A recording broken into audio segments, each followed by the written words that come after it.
présente souvent sous mon nom de scène Jim Hostile.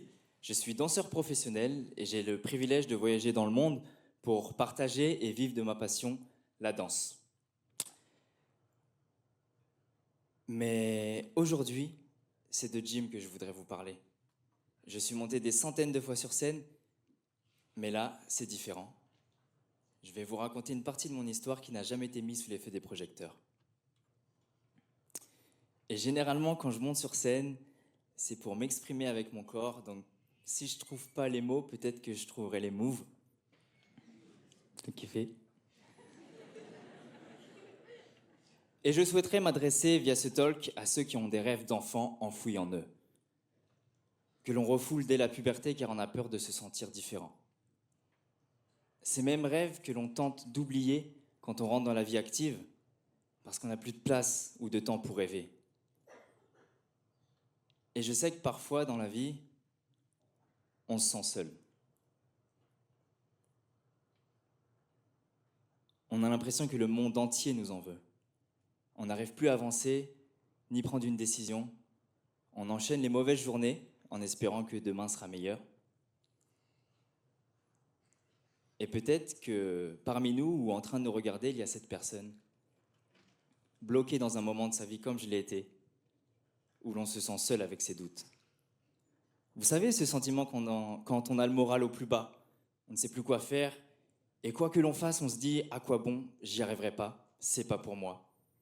Si les autres réussissent et moi non, c'est parce que je suis trop différent. Jamais je n'aurai la chance qu'ils ont eue. Et on se laisse vivre et on souffre en silence. Cette histoire commence par « Je m'appelle Jim et je suis un enfant de la DAS ». Est-ce que vous savez ce que c'est qu'un enfant de la DAS? Ouais, plus ou moins. On en a entendu parler, souvent en mal, stigmatisé comme un cassos. Pour moi, un enfant de la DAS, c'est un individu à l'enfance perturbée, qui a besoin d'aide, avec différents degrés d'urgence, qui est déplacé de son contexte familial, puis placé dans une famille d'accueil pour une durée indéterminée. Mais un enfant de la DAS reste un enfant avec des rêves. Et j'ai connu ce faux départ dans la vie. À 2 ans, j'étais en foyer.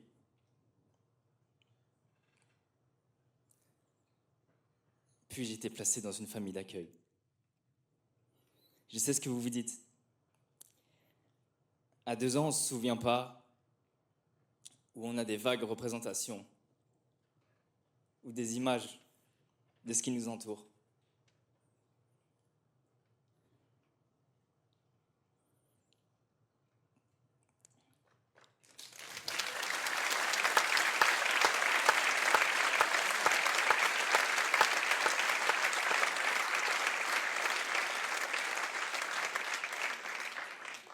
Mais moi, je réalisais déjà que j'étais différent. Un de mes souvenirs, par exemple, je suis arrivé dans cette famille le 24 décembre au soir, le réveillon de Noël. Ça vous paraît peut-être évident pour vous de vous imaginer cette fête, mais moi, j'avais jamais connu cette ambiance conviviale, vu un sapin, des guirlandes, cette ambiance familiale. Et si je vous raconte cette histoire, c'est pour vous dire que ce soir-là, j'ai reçu bien plus qu'un cadeau. C'était une main tendue, un nouveau départ. Est-ce que j'étais un cadeau en retour? Ça, je ne sais pas. Mais j'aimerais profiter de cette occasion pour dire à cette famille à quel point ma vie aurait été totalement différente sans eux et que je serais éternellement reconnaissant de m'avoir accueilli et considéré comme un enfant normal, comme un fils, comme un frère, de m'avoir appris à aimer, à pardonner, et que je les aime tout simplement.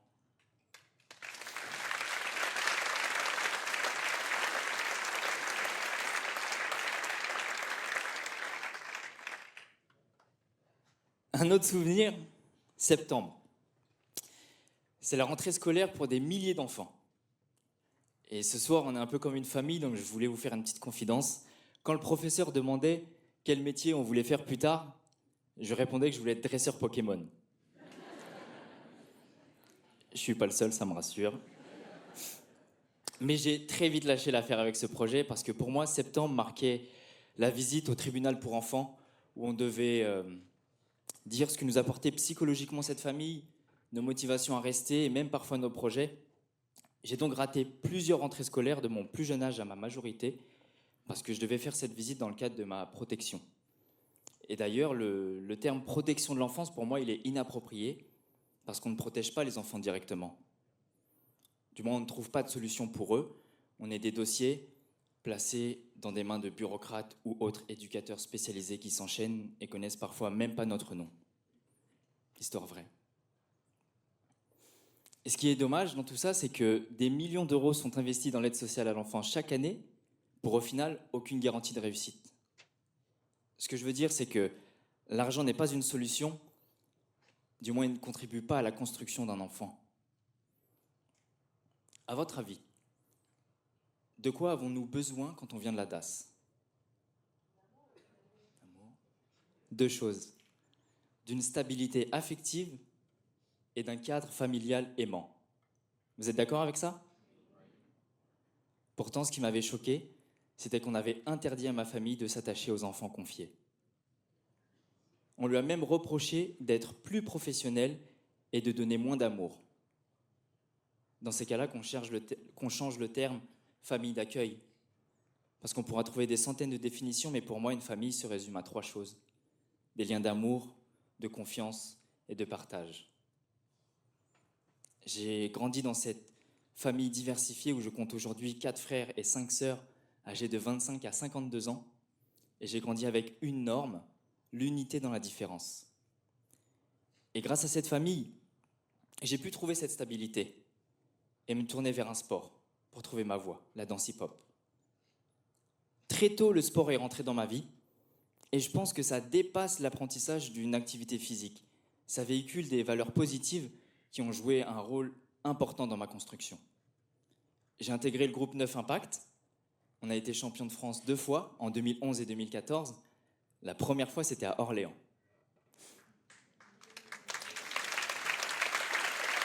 Le meilleur public. La première fois, c'était à Orléans. Je venais d'avoir 18 ans. Imaginez un lycéen qui parcourt le monde en show quasiment tous les week-ends, des répétitions jusqu'à 2 heures du matin et à 8 heures à l'école. Et ce rythme durant toutes mes études supérieures. J'avais fait une promesse à ma mère, c'était d'aller au bout quoi qu'il arrive, aussi bien dans mes études que ma vie personnelle. Et s'il fallait sacrifier une chose, ce serait la nuit. Et d'ailleurs, j'ai très peu dormi pour ce TED. Alors, est-ce qu'il y a des parents qui ont des ados chez eux encore à la maison? Levez la main. Ça va, ça se passe bien? Ouais. Comme ça, comme ça. Je vous l'accorde, c'est une période un peu difficile.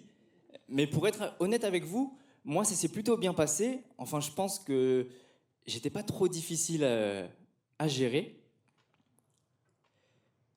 Malheureusement, j'ai pas de solution miracle à vous apporter avec vos ados, hein, bon courage. Mais j'aimerais vous dire comment ça s'est passé pour moi. À l'adolescence, on prend davantage conscience du regard des autres sur soi. On commence à se renfermer sur soi-même.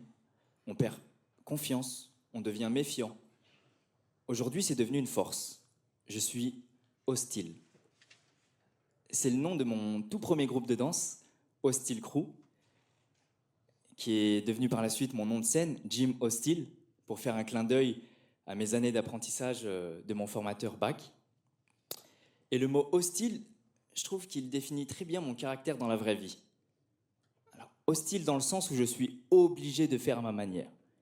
Je vois tout le monde aller à gauche, je vais à droite. Vous avez compris, l'enfant relou par excellence. L'esprit de contradiction, pas pour se faire remarquer, mais j'avais besoin de me rendre compte si j'étais capable de sortir de ma zone de confort, avancer ou apprendre dans le cas où j'échouais. Mais ça ne m'a pas toujours aidé. Je vais vous raconter pourquoi. Lors de mes études supérieures en licence MOSA, management des organisations du secteur associatif, il fallait faire un stage dans une structure existante. Or, j'avais décidé de créer une association pour faire des passerelles entre milieu sportif et artistique, ce que j'ai fait. Mais lors de ma présentation orale, j'ai fait face à mon procès d'étudiant. Tu as fait des choix, tu en assumeras les conséquences. C'était cette phrase de mon jury qui me restera en tête. Ou encore, il ne faut pas récompenser un étudiant qui va contre les consignes données, c'est montrer le mauvais exemple pour les futurs licenciés. Bien sûr, mon stage n'a pas été validé, ma note fut ensuite réévaluée et au final, ils m'ont quand même attribué mon diplôme. Mais si je vous ai raconté toutes ces histoires, c'était pour vous dire que dans chacune des épreuves que j'ai rencontrées, ma famille était mon moteur, le sport m'a permis de me forger un mental et la danse, une raison de vivre. Et je pense que si j'avais pas eu ce trio gagnant, j'aurais sûrement perdu pied.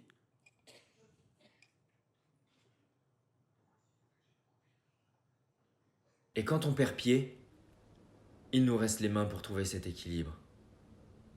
Et rester en mouvement. Quand vous êtes déterminé, personne ne peut vous arrêter, aussi bien dans votre vie personnelle que dans votre passion. La vie est faite de rebondissements et de challenges, avec ses hauts et ses bas, comme un roller coaster.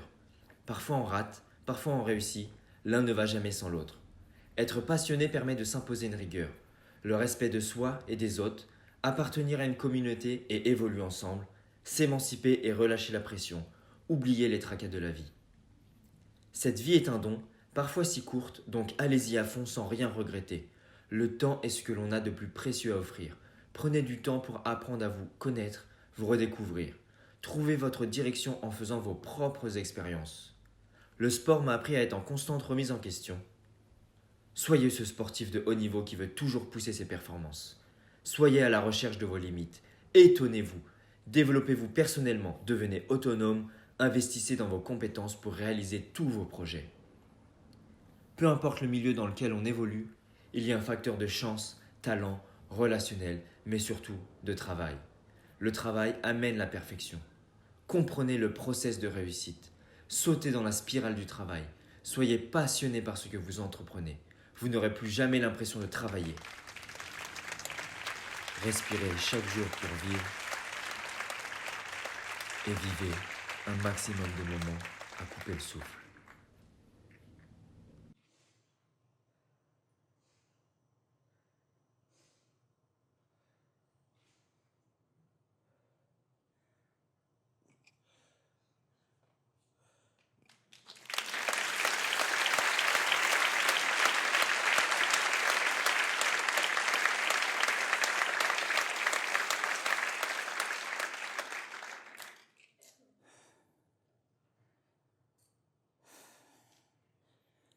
Être troisième au championnat du monde, représenter son pays, finir dans le top 8 mondial, reste pour moi un honneur et un de mes plus beaux souvenirs. Depuis 2015, je suis représentant France de la marque Hip Hop International.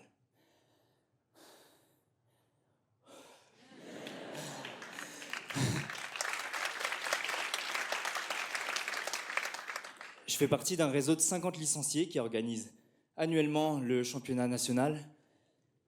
Et les équipes qui remportent s'envolent aux États-Unis pour représenter à leur tour la France. Et cette année marquera les 10 ans de la marque en France. On les fêtera au Zénith d'Orléans.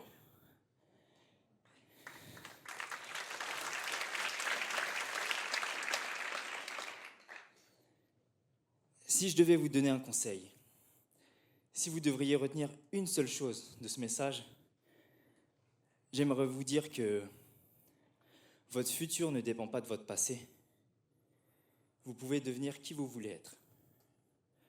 Ne vous laissez pas guider par la fatalité, car tout peut arriver dans votre vie. Il ne dépend que de vos perceptions, vos choix et bien sûr votre volonté. J'ai voulu partager avec vous mes expériences, car je crois en la rencontre déclic. Ces rencontres inattendues qui m'ont permis de m'orienter un peu plus vers la personne que je suis aujourd'hui. J'ai décidé d'être humain à temps plein. Je découvre le monde, danse avec de nouvelles personnes, partage des moments avec elles et raconte mes histoires pour qu'elles un jour puissent raconter leurs propres expériences. Cette histoire finit par: je m'appelle Jim, 26 ans, 2 fois champion de France de danse hip-hop, 3e mondial en 2014. Depuis 2015, organisateur du plus grand concours de danse hip-hop. Récemment nouveau membre du Cirque du Soleil, dans l'attente de mon contrat pour Las Vegas. Et je suis un enfant de la DAS.